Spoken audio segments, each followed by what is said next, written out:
അതെ, അത്രയും അണ്ടർസ്റ്റാൻഡിങ് അവർ തമ്മിൽ. അപ്പോൾ നമ്മൾ പറയുകയാണെങ്കിൽ രണ്ട് ചാണക്യന്മാരുടെ പോരാട്ടം കൂടിയാണ് എന്ന് പറയേണ്ടി വരും. നമ്മൾ മെസ്സിയുടെ കാര്യം പറഞ്ഞതുപോലെയാണ് ലയണൽ സ്കലോണി.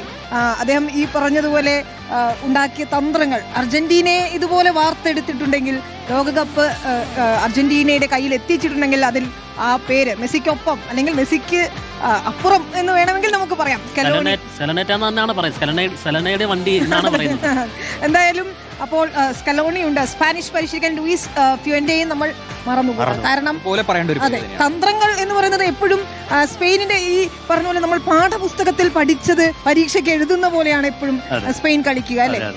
അതൊരു പ്രധാനപ്പെട്ട സ്കൂളിൽ നിന്നാണ് സ്കലോണി പഠിച്ചിറങ്ങിയിട്ടുള്ളത്. ഇന്ന് നമ്മൾ വിശേഷങ്ങൾ പറയുമ്പോൾ മറ്റേ മെസ്സി യമാലിനെ കുളിപ്പിച്ച കഥ പറയുന്നത് പോലെ തന്നെ ആശാനും സ്കൂളിൽ നിന്ന് പഠിച്ചിറങ്ങിയ ലയണൽ സ്കലോണിയാണ്. അതായത് ശാസ്ത്രീയമായിട്ടുള്ള ഒരു ഫുട്ബോളും മറുഭാഗത്ത്, അല്ലെങ്കിൽ ഒന്നുകൂടി പറഞ്ഞാൽ തലച്ചോറ് കൊണ്ട് കളിക്കുന്ന ഫുട്ബോൾ സ്പെയിൻ കളിക്കുമ്പോൾ ഹൃദയം കൊണ്ട് കളിക്കുന്ന അർജന്റീനയാണ് മറുഭാഗത്ത്. ശാസ്ത്രീയമാണ്, കൃത്യമാണ്. സ്കെയിൽ അളന്ന പോലെ അവർ സ്പെയിൻ ടിക്കറ്റൊക്കെ കളിച്ച് മുന്നേറും.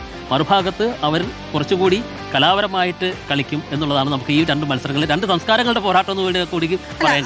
അതിൽ ഈ സ്കലോണിക്ക് ഒരുപക്ഷെ ഈ നമ്മൾ ഈ പറഞ്ഞ പോലെ ഹൃദയത്തിനൊപ്പം തന്നെ ആ സംസ്കാരവും അല്ലെങ്കിൽ അതിന്റെ ഈ ചിത്രം വരച്ചു വെച്ചത് കൂടി കുറച്ച് ചിലപ്പോൾ ആശാന്റെ അടുത്ത് കിട്ടിയിട്ടുണ്ടാവും.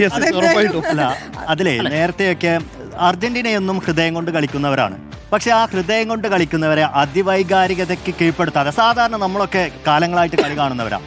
സ്കലോണിക്ക് മുമ്പുള്ള അർജന്റീന എങ്ങനെയാണ്? ഒരു ഗോൾ, മറഡോണയുടെ കാലത്താണെങ്കിൽ പോലും ഒരു ഗോൾ വീണ് കഴിഞ്ഞാൽ അവർ ഡൗൺ ആയി. ഇപ്പോൾ കാണുന്നത് സ്കലോണിക്ക് ശേഷമുള്ള അർജന്റീന ഒരു ഗോൾ കിട്ടിയാൽ പൂർവാധികം ഊർജ്ജത്തോടെ വരുന്നതാണ്. ആ മൈൻഡ് ഗെയിമാണ്, മെന്റാലിറ്റി ചേഞ്ച് ചെയ്തു താരങ്ങളുടെ എന്നുള്ളതാണ് സ്കലോണി ആ ടീമിലുണ്ടാക്കി. മെസ്സിയെ മാത്രം നോക്കിയാൽ മതി. 2018 വരെ മെസ്സി ഒരു ഗോൾ അടിക്കുമ്പോൾ എന്തായാലും ഉറപ്പായിട്ട് മെസ്സി ആയല്ലോ കാണിക്കുക. അർജന്റീന ഗോൾ കാണുമ്പോൾ മെസ്സി തല താഴ്ത്തി നിൽക്കുന്നു, ഒരു തരത്തിലുള്ള ഒരു പ്രചോദനമൊന്നുമില്ല.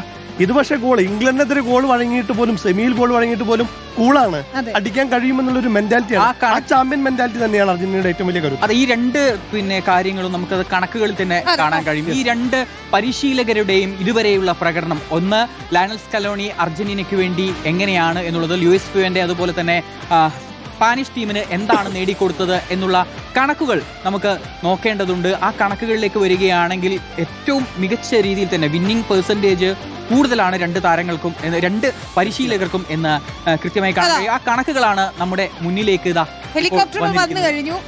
ഒന്ന് നമ്മുടെ ഫ്യുവന്റെയുടെ ഹെലികോപ്റ്ററാണ്, അദ്ദേഹത്തിന്റെ ടീം അതിലുണ്ടാകണം. മറ്റത് ലയണൽ സ്കലോണിയാണ്. അപ്പോൾ തീർച്ചയായും ആ കണക്കുകളിലേക്ക് പോയാൽ ഫ്യുവന്റെയുടെ മത്സരങ്ങൾ 48 മത്സരങ്ങളിൽ അദ്ദേഹം 36 ജയം നേടിക്കൊടുത്തിട്ടുണ്ടെന്നതാണ്. അത് ചെറിയ കണക്കല്ല. 10 സമനിലയാണ്. അപ്പോൾ 48 മത്സരങ്ങളിൽ 36 ജയം. ഒരുപക്ഷെ നമ്മൾ ഒരു പരിശീലകനെ സംബന്ധിച്ചിടത്തോളം ഇതിനപ്പുറം ചെയ്യാൻ പറ്റും എന്ന് നമുക്ക് പറഞ്ഞുകൂടാ. 10 സമനിലയാണ്. അത് ഈ പറഞ്ഞ പോലെ പ്രതിരോധ തന്ത്രങ്ങൾ, ഈ പാഠപുസ്തകം ചിത്രം വരച്ചു വെച്ചതിന്റെ ഒരു ഗുണം കൂടിയാണ്. 10 സമനിലകൾ. അതെ, തോൽവി 2 തോൽവി മാത്രം, 2 കിരീടങ്ങളാണ്. ഇനി നമുക്ക് സ്കലോണിയുടെ കണക്കുകൾ കൂടി നോക്കണം. ആശാന്റെ ഒത്ത ശിഷ്യനാണ്. സെഞ്ചുറി അടിച്ച് നിൽക്കുകയാണ്. 103 മത്സരങ്ങളായി, 103 മത്സരം, 76 ജയമാണ്, 18 സമനില കൂടിയുണ്ട് എന്നതാണ്. അപ്പോൾ തീർച്ചയായും 4 കിരീടങ്ങൾ ഉണ്ട്, തോൽവി 9 ഉണ്ട്. പക്ഷേ എങ്കിൽ പോലും കണക്കുകളുടെ കിരീടത്തിന്റെ കണക്കെടുക്കുമ്പോൾ 4 കിരീടങ്ങൾ, അതായത് 9 തോൽവി എന്ന് പറയുന്നത് ആദ്യഘട്ടത്തിലാണ് തുടക്കത്തിൽ സ്കലോണി പരീക്ഷണ കാലഘട്ടമായിരുന്നു. അതായത് അദ്ദേഹം ഒരുപാട് പ്ലേയേഴ്സിനെ പരീക്ഷിക്കുന്നു, ഒഴിവാക്കുന്നു. പിന്നെയാണ് അദ്ദേഹത്തിന് ഒരു കോർ കിട്ടിയത്.